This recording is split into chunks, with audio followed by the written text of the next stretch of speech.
आप सभी के अश्वनी के प्रणाम। जय छठी मैया। आज हम एक बात लेके आइल बनी कि ई बताई कि माई जौन होली अपना खातिर पूजा पाठ में का मांगेली। माई कबो पूजा पाठ करेली तो माई अपने बालक के, अपने बच्चा के, अपने सिंदूर के सलामत मांगेली। कोनो माई दुनिया के कोनो हो माई हुई हन, वो अपना खातिर कुछ ना मांगेली। जहाँ भी पूजा करी हैं, जौन तीर्थ स्थान पे जई हैं, तो माई बस अपने बचवन खातिर कुछ मांगी है। आज हमनी के प्रदेश विदेश जहाँ भी बानी जा, तो हम छठी मैया से कुछ मांगब। दुनिया के सब माई के ये गीत समर्पित बाटे। जय छठी मैया के।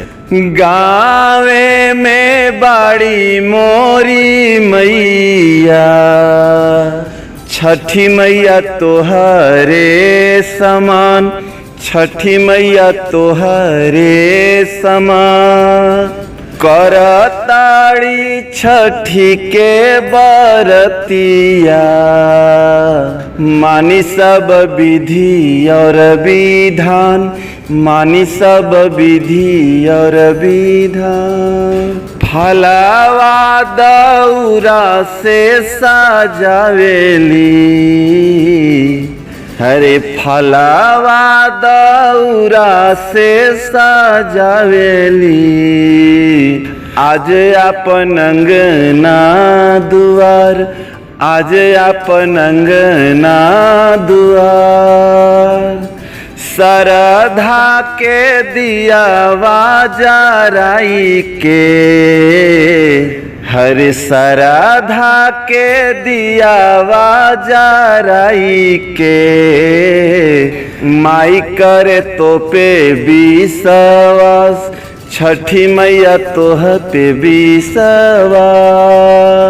गाँवे में बाड़ी मोरी मैया, छठी मैया तोहरे समान, छठी मैया तोहरे समान। माई के मन होला गंगा जैसन निर्मल, घर परिवार खातिर बरत कर निर्जल। आपन सुख दुख माई कबहू ना मांगे, बनल रहे लइका हमर इहे बस जाने। माई के पुण्य पर ताप से हमनी के भाग उजियाए, हमनी के बाग उजियाए। करी माई कठिन बरतिया, मानी सब विधि और विधान, मानी सब विधि और विधान। माइयों के माई छठी माई सुन ला पुकार तू, कर आज बेटा के विनती स्वीकार तू।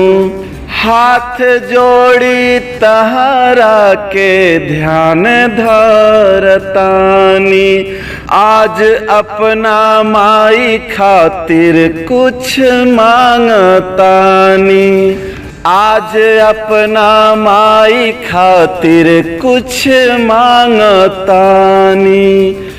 दे दा हमरा माई के आशीषिया,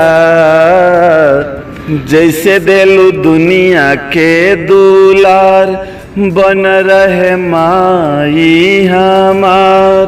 जिए माई लाखों बरिस हो, इहे एगो बेटा के गुहार, इहे एगो निपू के गोहार। सुन ल तू बिनती हमार, करी माई कठिन बरतिया, मानी सब विधि और विधान, मानी सब विधि और विधान, गावे में बड़ी मोरी मैया, छठी मैया तोहरे समान, छठी मैया तोहरे समान, छठी मैया तोहरे समान।